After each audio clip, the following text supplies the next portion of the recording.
Appalachia is known for its rich history of folk traditions. Yet cultural knowledge related to sexual and reproductive wellness has largely been undocumented. Reclaiming is a collection of personal narratives rooted in Southeast Ohio. Experiences that span generations, yet merely scratch the surface of a topic that has long been taboo.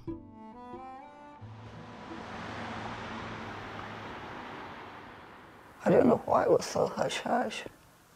They just tell you to go away if you ask questions. I think we learn more things from animal reproduction than we did human beings, because most people had animals. I was born at home. I think all babies were born at home at that time. That's back in 1932. As a young girl, I really didn't know about menstruation. With 3 daughters, they didn't buy pads, and they just old rags, and you had to pin them around, put an elastic band around you, and pin them in, and then Mom would have to wash them. She'd have a fire built outside, filled with water, and she'd put those pads in there that was dirty and boil them. She would hang them on the fence lines and dry them off and reuse them. I thought it was the most disgusting thing. But still, I didn't know it was connected with, like, getting pregnant, stuff like that, you know. Well, I didn't know anything about sex or anything till after I got married. We just never talked about anything like that back then.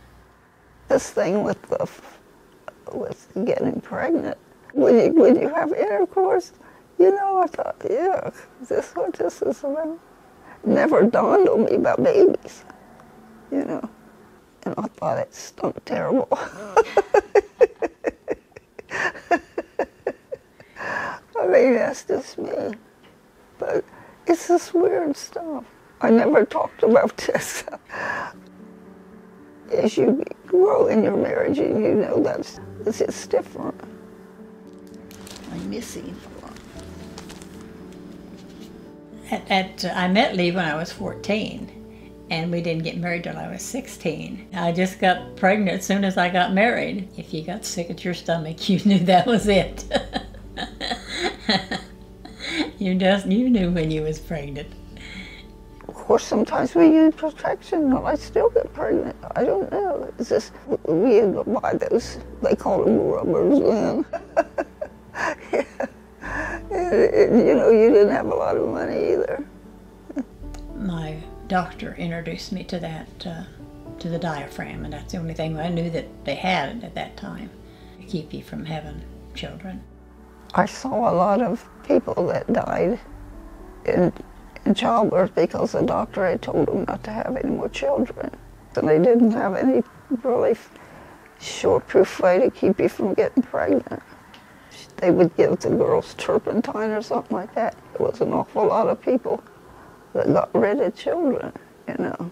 Seemed to think that some of those old midwives knew how to help those girls get rid of them. Mostly it was the men's fault. They blamed the women for, you know, for everything.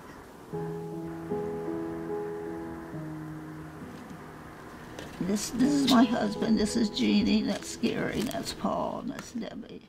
I have 5 kids. All my kids were born at home. These old doctors, they were wonderful. They just travel in the middle of the night and come out. But if the doctor had more than one lady was having babies, he couldn't be everywhere at the same time. Midwives in that day, they could pretty much do what doctors did, you know.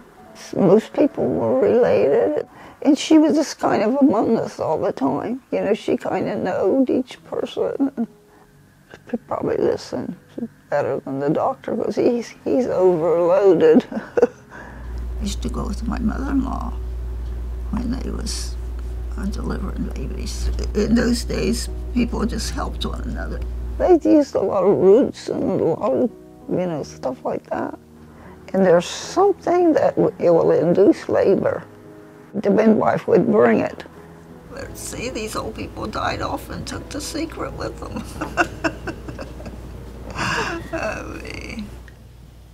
At the time when I had my babies, we didn't even know about herbs and things of that sort that would help out. We hadn't been introduced to anything like that. In 1900, midwives attended approximately half of all births nationwide. By the 1930s, they attended less than 15%. Midwives who practiced were primarily from and served marginalized communities throughout Appalachia. We ended up having 6 children, and the last ones were twins, and they were all born in the hospital. Really and truly, I've had 6 children, and I couldn't tell you what it's like to have a baby. But I was put out through all of them.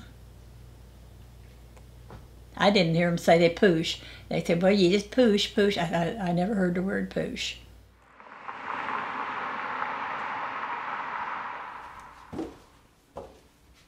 This is Ellie Hale Mayo. This is my great-grandmother. She was the one that helped deliver babies. She delivered the babies. Granny Ellie was probably a large percent European, Native American, and then African. She was born in 1888. Some people would refer to her as a witch, maybe because she knew a lot of the remedies and the way she lived. Even the aunts that I remember, my grandma's sisters, they were all special women. They smoked pipes, they chewed tobacco, things that probably women didn't do. They would maybe consider women like that witches. The term witch was once used to identify healers or practitioners of folk medicine. The word has since been vilified and used to discredit traditional healing practices. They believed if the egg was released from the right ovary, it would be a girl, or if it was released from the left ovary, it would be a boy. When they took their bottle or weaned them from the breast, you had to do this in certain signs. And I found out later on that they were talking about probably the moon. The thing is Dad, he would only plant his garden certain vegetables during certain times, and it was the moon. But he thought of women, they were just old wives' tales, but it was okay if he was doing the same thing. Rhonda's great-grandmother practiced midwifery at the turn of the century, a time of significant change within the medical field. The 1910 Flexner Report advocated for the abolition of midwifery. Dad had told me this. He said that his grandpa told Granny Ellie, you got to quit doing, you're going to get in trouble if you continue to deliver babies. He was concerned about legal, like say she wasn't licensed, and maybe about that time, maybe they made it that it needed to be legal. I was born at home. Dr. Whitaker delivered me. 4 of us we were born at home, and then Greg, the youngest, born in 1963, he was born at the doctor's office. Doc Whitaker, he delivered a lot of babies. He made house calls. The office was there, the waiting room, and then my understanding that actually the babies were delivered, and the house is gone now, but downstairs in the house that was beside of this office. He was no bedside manners. I can't imagine a woman having him to deliver their baby because he was but apparently he was maybe a good doctor,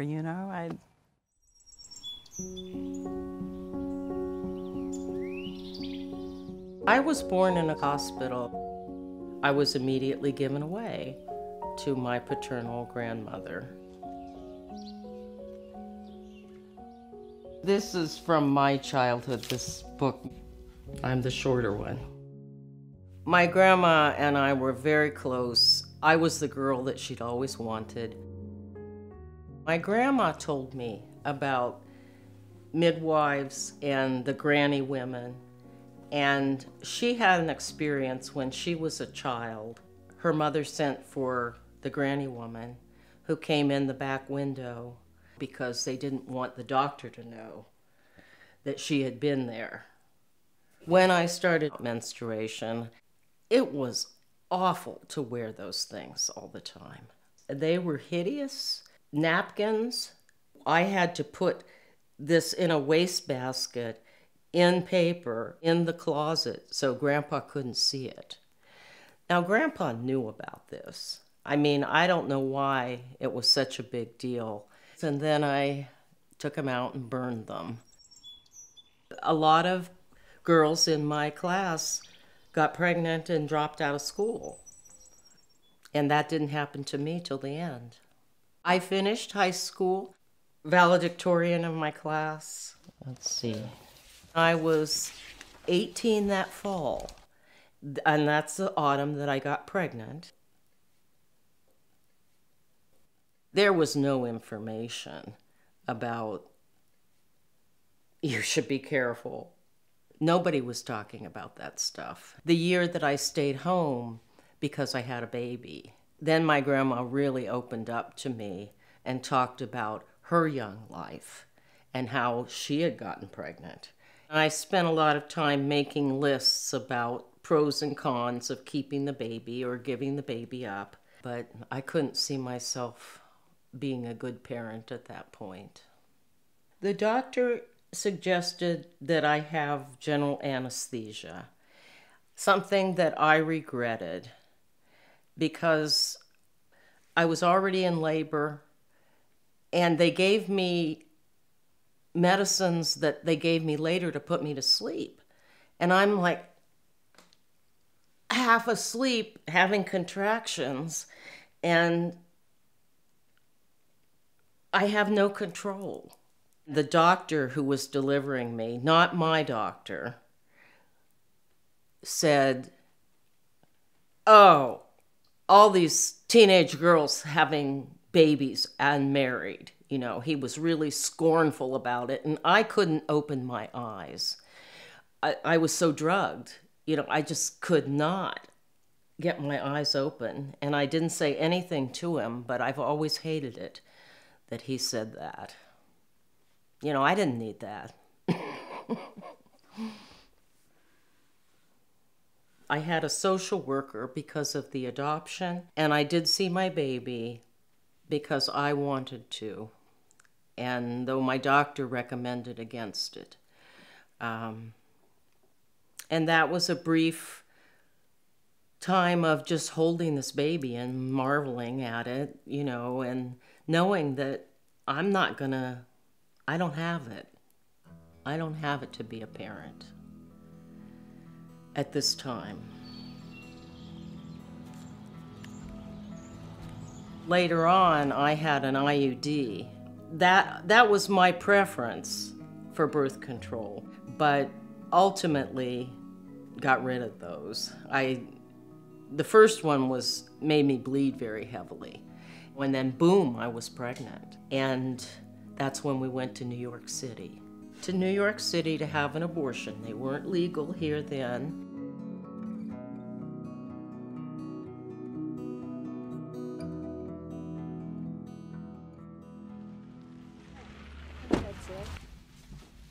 Faye and I made this.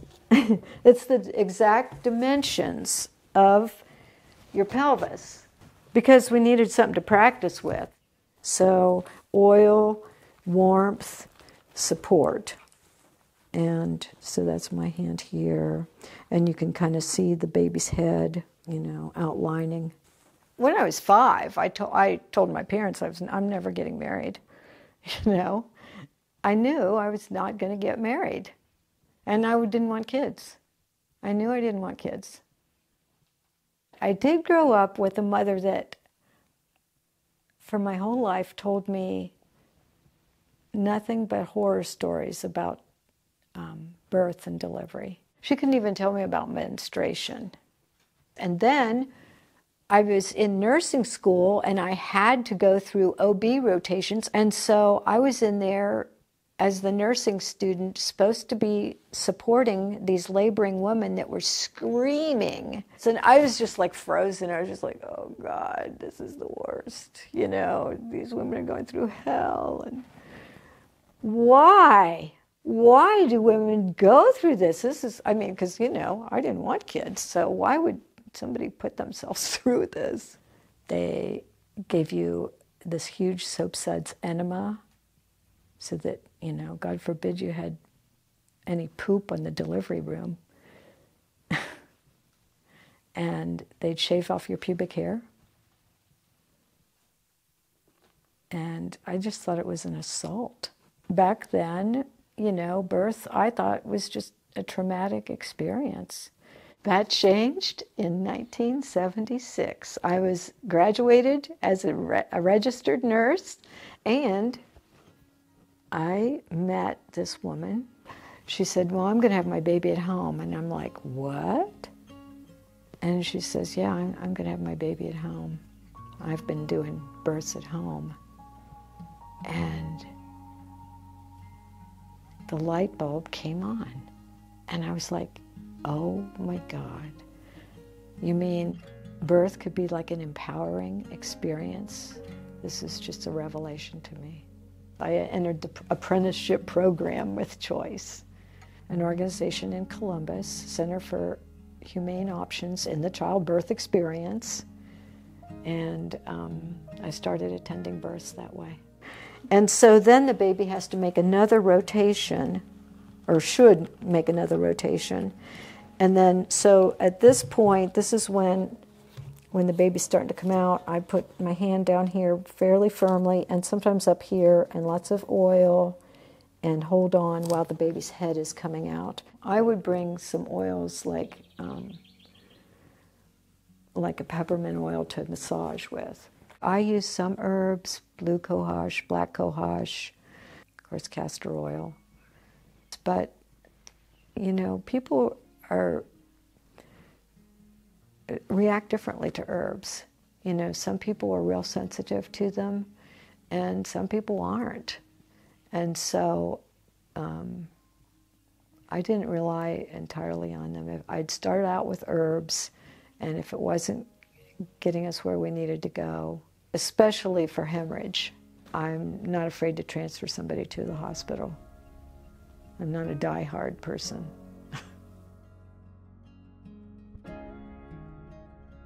There was this transition that was going on. All of a sudden, home birth wasn't safe. In the hospital, that was the attitude. And so that put me in a real dilemma. I went through so much stress in all those years that I was a midwife because I worked as a nurse, and I couldn't tell the people at the hospital what I was doing. It was pretty risky. It was a pretty risky thing. It was illegal. I went on to have a baby. I had midwives, a doctor in Columbus, you know, so I felt like I was covering all my bases. And she was born at home upstairs. I've been attending births for 43 years now. When she starts having a contraction, you want to guide her through that. You want her to blow, blow, blow while she's having a contraction. And I said, the uterus is going to bring that baby out. She doesn't have to push. We're just going to just ease the baby out, ease the baby out. My moms are prepared. My families are prepared. Part of my work was getting the man involved and giving him a role in childbirth and pregnancy. A lot of my dads caught their babies. Okay, I've got compresses on her bottom. You can put a little oil on here. I tell dads, okay, now the baby's going to come flying out, and you just have to have your upper hand ready because the baby's going to shoot out like a wet fish, and you want to grab the baby. It's just so bonding. You just felt like you were part of their family. As older generations have passed on, they've taken their traditions and secrets with them. Yet the plants and modalities remain. So what are we doing? You can help harvest some yarrow. You guys can help me chop this up. So we're just using like the top third of the plant, really. Mom, where do you cut it? Yeah, that's good right there.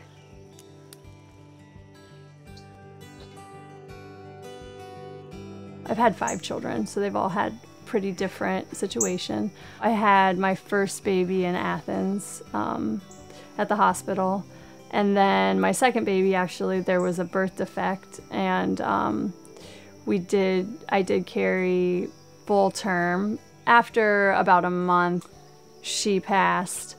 So at that time, there was another neighbor who adopted a newborn, and they needed breast milk. So I was able to donate all of my breast milk to them. It really helped me during the pumping process to know that I had somewhere for it to go. But every year around the same time when the second baby had been born, I would get a lot of lymph swelling and I would usually get sick. After a few years, I noticed that it lined up kind of perfectly from the time when I went in to have Star, the second baby, until like mid-June, like after she had passed. My body was like still stuck in the memory of that trauma. And so I really started to work with supporting myself more emotionally during that time of year and like keeping my lymph moving. Violet leaf is a great medicine for moving lymph. Finally, once I started to do that, all that cleared up. And then we're gonna add this. The raspberry leaf, it's a great tonic during pregnancy, great for building uterine tone. This is black cohosh, so it has estrogen-like quality. Nettle root is another reproductive herb. I think there's been a break in the transmission of like specifics, like what to get when and like how to specifically use it. The friends that I have that have helped me understand actually using the plants and how to do it, I've just been able to kind of incorporate that more into my life after like getting the self-confidence piece. I also personally find a sense of sovereignty in it. My third was also born in Athens. My fourth down in Gallipolis. Finally, for my fifth, I had home birth. My grandma, who was in her 80s at the time, came. She actually, I don't think, had ever seen a baby right out of the womb. She also had 5 kids, but at that time they would kind of like put the mother out during the labor. And so it was really kind of cool to like get to let her have that experience. That was Ruby's reaction. The kids, I thought they had a good opportunity to get to see a baby be born. It's a really magical, incredible moment. Traditions can be broken in one generation and reclaimed in another. I wanted my girls to know what I hadn't been taught. And so I taught them all about menstruation growing up. I learned them how to do the things that I had never been taught. We're still the same bodies that we had back then. And so they need to know how that body's going to work. My kids learned through school some things about periods and stuff. They told me stuff that I didn't really know. I don't think people realize how serious it is to not tell. I mean, you need to tell the kids from coming up and not knowing anything. It's kind of scary. Some of it's, lost, but like far as in my grandchildren, I like for them to know that they come from some very strong women. There's been very strong women in our families. As I tell my granddaughters, girls rule, I feel like I made a difference in a lot of families. Delivering a baby could be a peak life experience in a woman's life. I was so driven to help women empower themselves because I had felt so powerless through everything, through, reproductive, knowing about reproduction and birth. I want everyone to be wanted. I want every baby to be wanted. And I think everybody should know about this stuff from an early age so that it doesn't get made into something weird and unacceptable. You know, this is our body. This is your body. You need to inhabit it. For my kids, both my girls, we've been able to have like a coming of age ceremony, welcoming them in once they started their cycles. And I wanted them to know that they had a community that would embrace them in their change. There were other women and there were other young girls who were going through the same thing and had stories to tell about it. Like if they have issues, we go to herbs first and try to navigate it there. And so I think that that's a gift to give them for the future, and that hopefully they can pass on to their kids that there are tools and there are things to try, and that's a really good first place to start. May the braveness of these women inspire others to make traditions and break traditions, and to reclaim the stories that have long been silenced.